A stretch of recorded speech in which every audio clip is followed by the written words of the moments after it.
안녕하세요, 마이상입니다. 쉽고 재미있게 가죽 공예를 할 수 있게끔 도와드리겠습니다.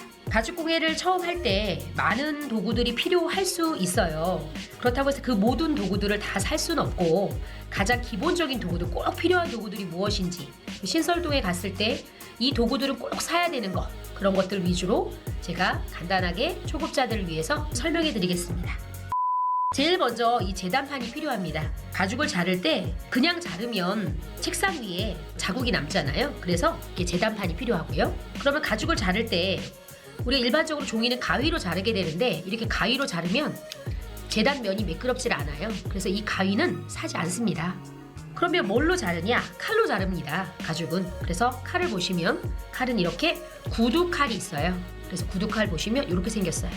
그래서 구두를 만들 때 쓰는 칼이어서 구두칼이라고 부릅니다. 그런데 이 구두칼은 사용하는 방법이 익숙하지 않으신 분들은 구두칼이 좀 어렵습니다.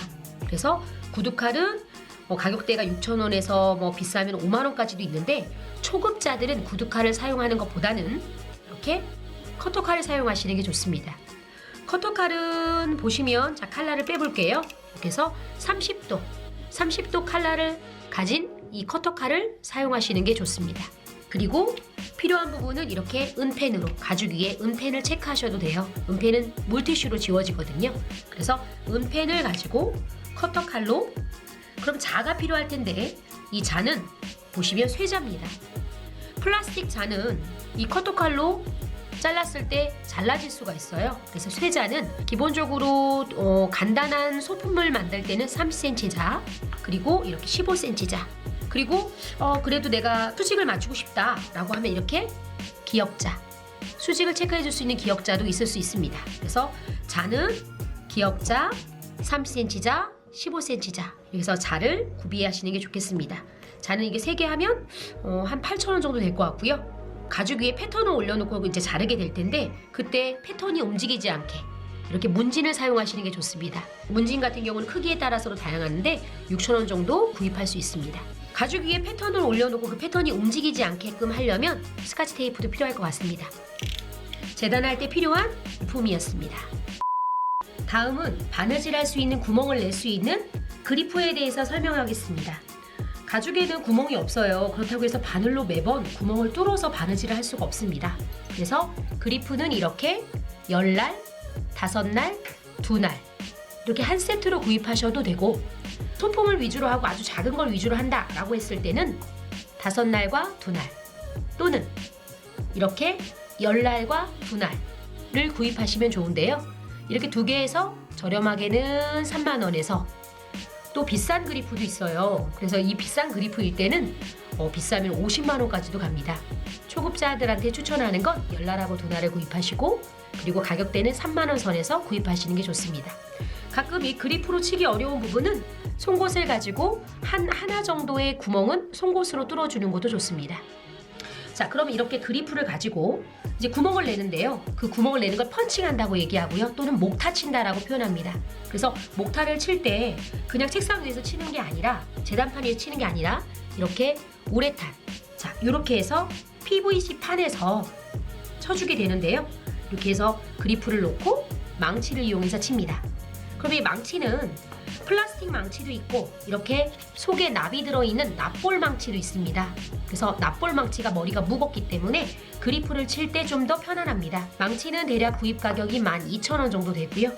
그리고 그리프 아까 보시면 그리프도 호수가 있어요. 그래서 주로 소품을 이용하실 때는 8호가 가장 적당합니다. 다음은 바느질에 필요한 도구인데요. 그러면 일단 실이 있어야겠지요. 그래서 실 같은 경우는 얘는 한 5,000원 정도 하는 실이고요. 비니모입니다. 그리고 얘는 바늘인데요. 소품에는 존 제임스 바늘, 4호 바늘을 주로 사용하는데요. 요 안에 25개 정도 들어있습니다. 가격은 한 10,000원 정도, 그럼 실은 5,000원 정도.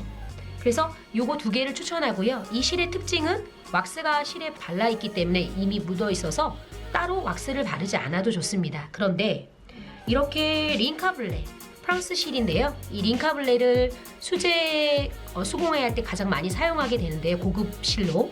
이 링카블레 같은 경우는 이게 면사입니다. 그래서 면사여서 이 면사를 사용할 때는 바느질할 때 따로 이렇게 왁스를 이렇게 발라서 이렇게 왁스를 칠해서 사용하게 됩니다. 근데 요거 한 롤에 가격이 30,000원이고요. 그 왁스는 뭐 작은 건 500원입니다. 그런데 이렇게 따로 30,000원 실이 너무 부담되실 수 있어요. 그래서 30,000원 실이 부담되신다면 이렇게 비니모 실을 이용하시면 초급에 사용하는 실로 적당할 것 같습니다. 실을 자를 때는 이렇게 쪽가위를 사용하시는 게 좋고요. 여기 라이터가 왜 있냐면 이렇게 아크릴이 섞여 있는 이런 실 같은 경우는 대체적으로 이렇게 끝부분을 짧게 잘라서 라이터로 지져서 마감을 하게 되는데요. 이 링카블렛 같은 경우는 라이터로 지져서 마감을 하지 않습니다. 짧게 잘라서 그 부분에 약간의 본드를 묻혀서 그리고 바느질 마지막 한 구멍에다가 다시 밀어 넣는 걸로 마감을 하게 됩니다. 그래서 실은 색상도 다양하고 그리고 종류도 다양하기 때문에 바늘은 기본적으로 이제 당연히 있어야 되고 실은 이제 선택하기 나름입니다. 그래서 좀 저렴한 실도 있고 좀 비싼 실도 있고 이 비싼 30,000원짜리 링카블렛도 조금 묶여있는 10,000원짜리로 소량 판매도 합니다. 그래서 수공예에 필요한 실과 바늘은 이런 구성으로 되어 있다고 보시면 됩니다.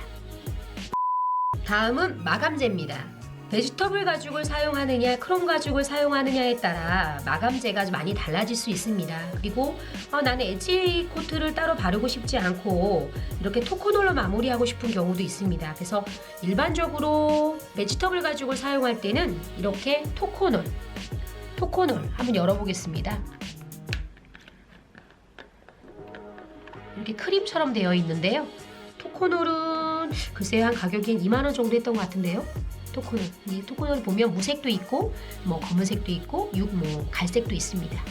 토코놀을 얇게 바른 다음에 우드 슬리커로 이렇게 마찰해서 가죽 단면을 깔끔하게 엣지코트 따로 바르지 않고 이렇게 마감하는 방법도 있고요. 그럴 때 베지터블 가죽의 단면을 예쁘게 정리해 주는 게 엣지 베베러입니다. 그래서 엣지 베베러 같은 경우는 가격대가 뭐 6,000원에서 비싼 거는 뭐 30,000원까지도 있습니다. 그래서 엣지 베베러는 이렇게 손톱 끝 정리하듯이 이렇게 쭉 밀어서 이렇게 정리를 해주고 그 다음에 토코놀을 이용해서 토코놀을 가죽 단면에 살짝 발라주고 그리고 우드 슬리커로 마무리합니다. 그래서 이게 베지터블용으로 대부분 가죽 단면을 마무리할 때 베지터블 가죽일 때는 이렇게 마무리를 하게 되고요. 베지터블뿐만 아니라 일반적으로 이렇게 엣지코트가 따로 있습니다. 엣지코트는 마르면 고무 같은 성분으로 변하는데요. 이 엣지코트는 이게 국산이고 그 다음에 요거는 지금 현재 이탈리아의 페니체입니다. 그래서 용량은 아주 작고 얘는 좀 큰데 가격 차이는 얘가 더 비쌉니다. 그래서 얘는 3,000원, 얘는 2,000원 정도 해서 국산 엣지코트도 있고 페니체도 있습니다. 엣지코트 같은 경우는 가장 많이 노멀하게 쓰는 게 진 밤색을 제일 많이 씁니다. 그래서 갈색이고요. 그래서 이 진 밤색이 대체적으로 엣지코트 했을 때 가장 무난하게 어울리는데 현재 저는 진 밤색을 다 써서 지금 현재 요거는 지금 파란색인데요. 진 밤색을 좀 추천드립니다. 엣지코트 바를 때 엣지코트 팁이 필요하겠지요. 그래서 엣지코트 팁은 이렇게 따로 이렇게 저는 사용을 많이 해서 이렇게 좀 지저분한데요. 엣지코트 팁을 이렇게 따로 사용하시는 방법도 있고 젓가락이나 클립을 이용하는 경우도 있습니다. 또 이렇게 저는 이렇게 만들어서도 사용합니다. 그래서 딱딱한 도화지 같은 거 좀 딱딱한 종이에다가 스펀지를 묻혀서 엣지 팁을 따로 이렇게 만들어서도 사용합니다. 그래서 이렇게 엣지코트를 사용할 때 이렇게 사용할 수 있겠습니다. 그럼 엣지가 좀 단면이 좀 울퉁불퉁할 수 있습니다. 엣지 한 단면이 울퉁불퉁할 때는 이렇게 사포를 종류별로 좀 고운 사포랑 좀 거친 사포를 이용해서 엣지 단면을 사포로 문질러주면 되는데요. 이 사포는 개당 한 500원 정도씩 구입할 수 있습니다.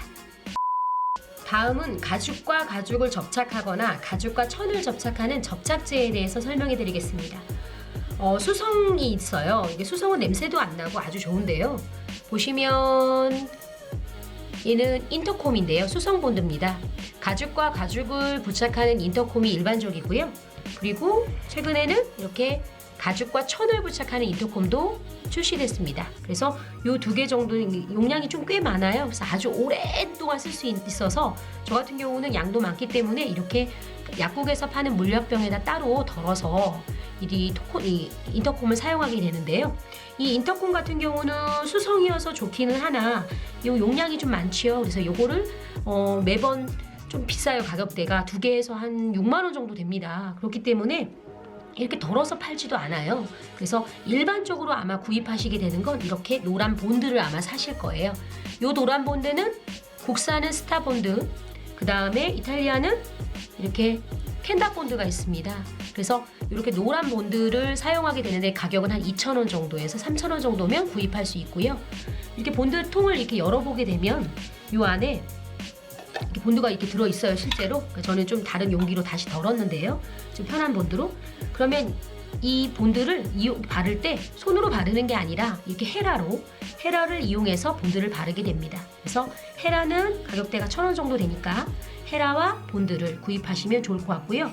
이거는 냄새가 많이 납니다. 그래서 실제적으로는 몸에 해롭지 않고 지금 방 안에서 주로 가죽 공예를 하신다면 실제로는 인터콤을 좀 추천해 드리는데, 인터콤은 장점은 냄새가 안 난다는 거지만 단점은 가죽에 묻었을 때 가죽을 좀 상하게 합니다. 그래서 인터콤을 하실지 혼자 하실 때는 사실 인터콤이 좋으실 것 같은데 집에서 방에서 하실다면, 그리고 이 본드는 냄새가 좀 많이 나겠지만 가격 대비 요거는 이제 2,000원 정도에 따로 덜어서도 파니까, 그래서 본드는 이 정도 선에서 아마 저는 이제 스타본드나 캔다본드를 추천합니다. 작은 용량을.